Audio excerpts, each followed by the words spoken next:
training an untouched Barb stallion. One of the things I want to mention just before we get going with the training video, because I do have quite a lot of video from day 3, since we did jump into quite a bit of work that day, is that I do recommend keeping a training journal. So I started this when I got Covert, and I have kept track of every single day of training that we've done.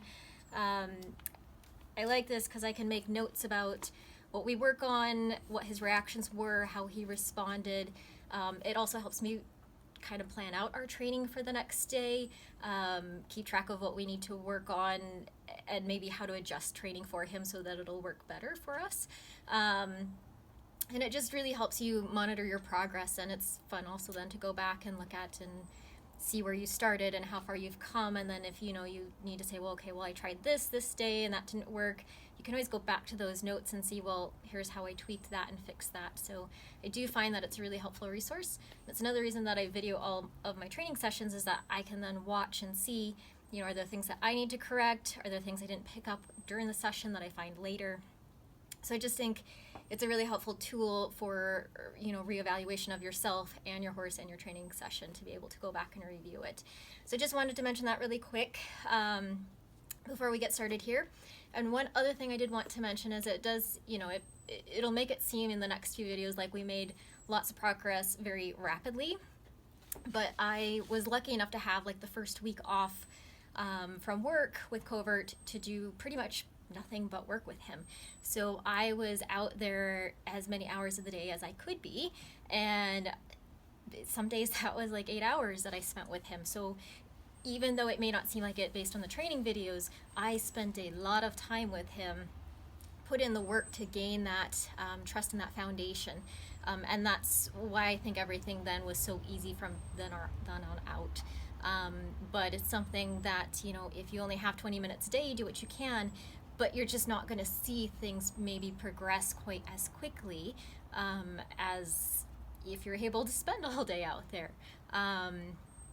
I definitely saw our progression slow down once I had to go back to work, and then, we were not working every day then. We were working, a few days here. I would go work, recover from overnight shifts, and then, come back and go to it again.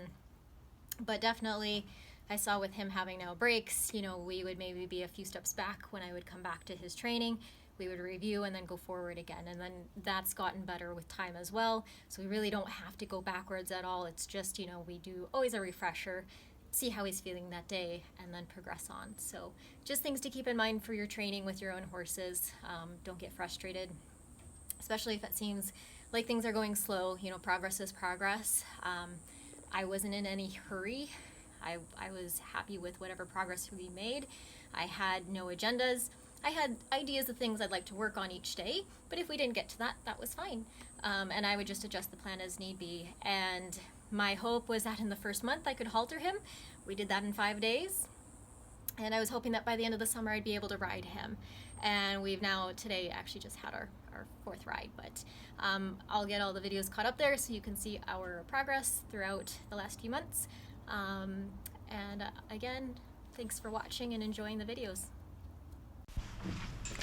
It of course was another rainy day here in British Columbia. We had a really rainy spring and early summer this year. So this was the first day that I actually let Covert out into the full pen. After the training we had done the first couple of days and kind of getting to know him a little bit, he didn't seem so reactive that he would try to jump the panels. Unless you had too much pressure applied to him, and I wasn't planning to do that, so I thought we were pretty safe to go ahead and let him out, explore the pen a little bit, and then start our work in here.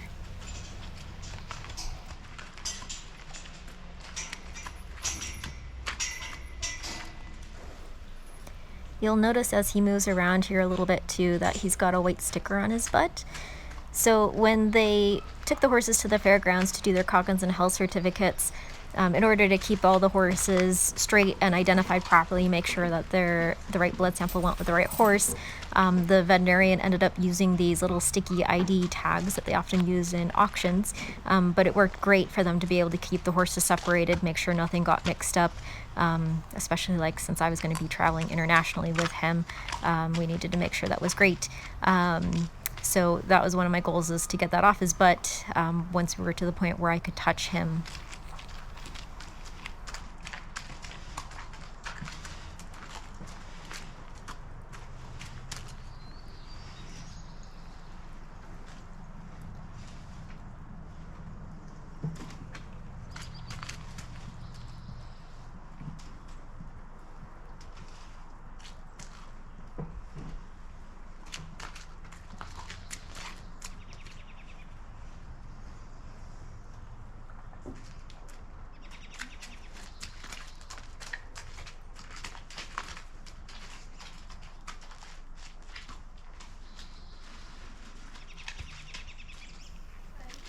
I found it really interesting that even though he's got access to the whole pen at this point, he chose to come back into the stall while I was mucking, and actually stayed in there with me while I finished up.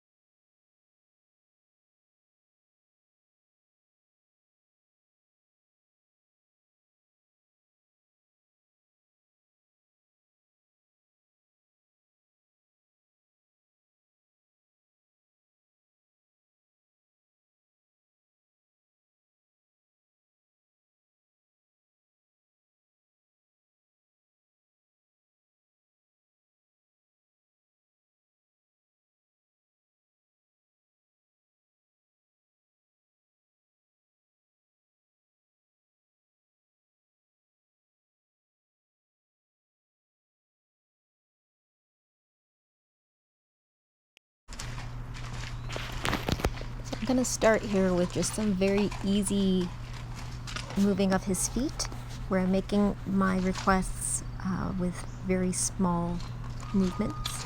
Now he's already familiar with the stick and string from the day before, so that's not a new object for him, but we're using it in a different way.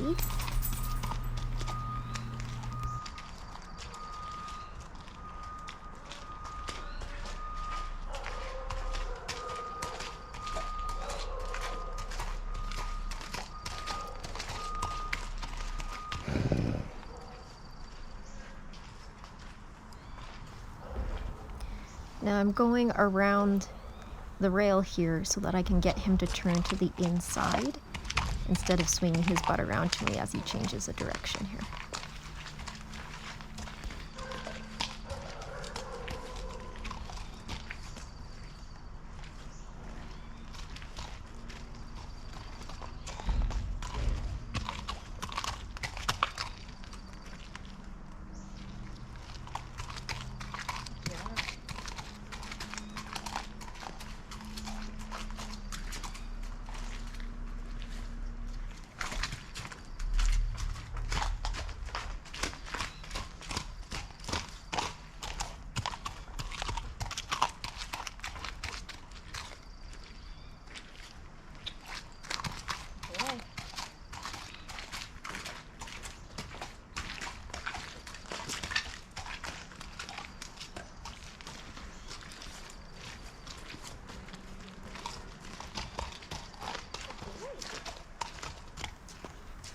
Right here he stops and turns to look at me, so that's going to be the intro to starting to draw him in and eventually to come towards me.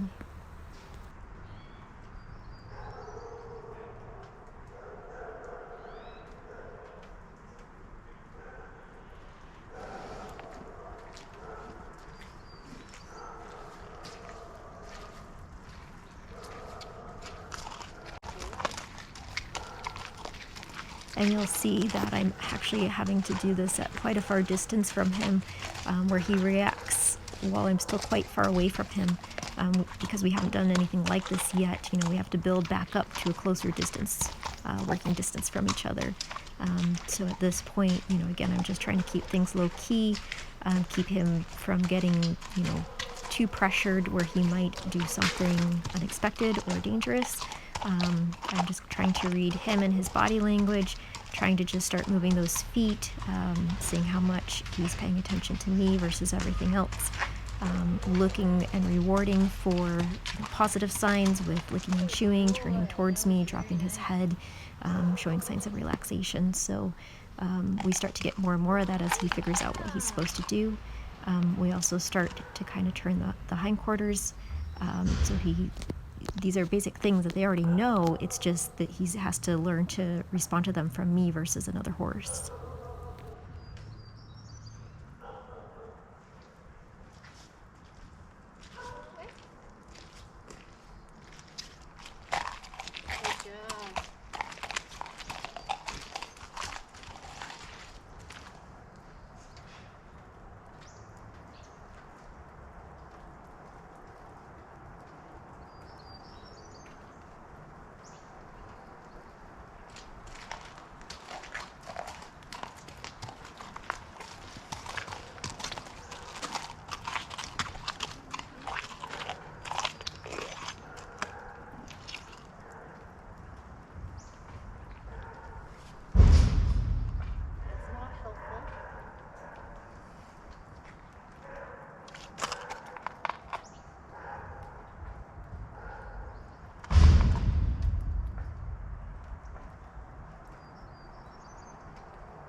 I'm trying to watch him real closely and reward him for those positive changes where he turns towards me and looks, and then give him a release and a break.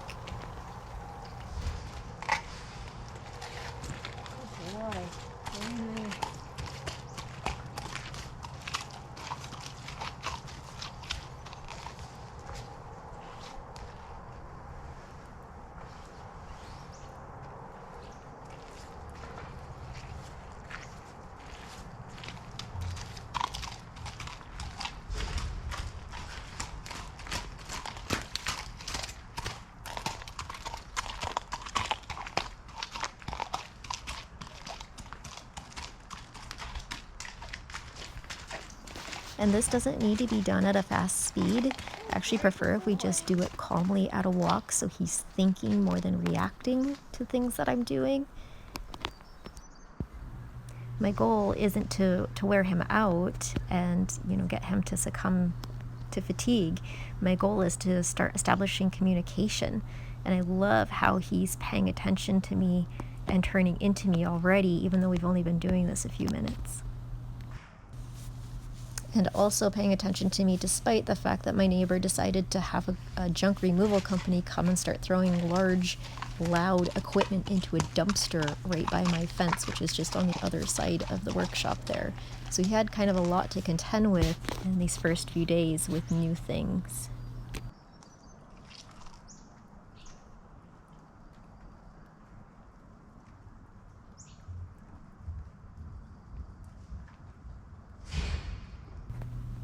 We're getting some yawns and some licking and chewing, which is always a really great sign that they're releasing tension and thinking about things.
And right here, you'll see me look at his shoulder and his front feet move over just a few steps.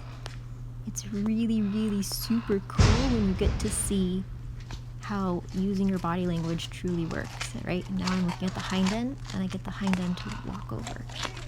And this is the first time that he's doing all this stuff. But again, it's things that they know, it's just training him to learn to read it from me versus another horse.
Again here, I'm going to change my body posture and my intent, focus my gaze on his hindquarters, and cause those hindquarters to move over.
So I'm not trying to sneak up on him here.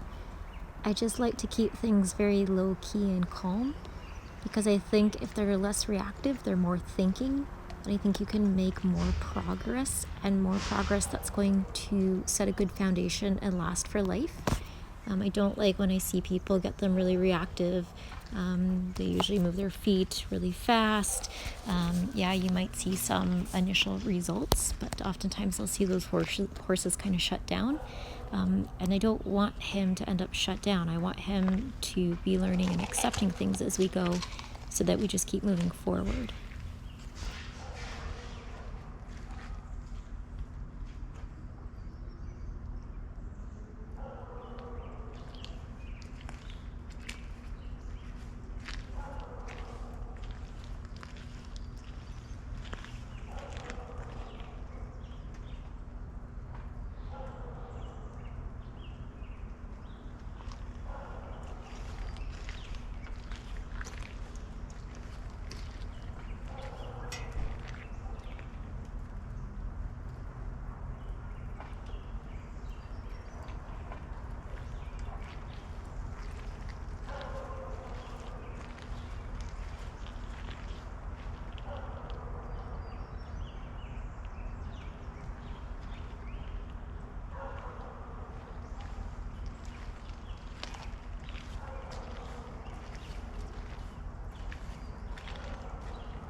love this here where he actually brings himself closer to me.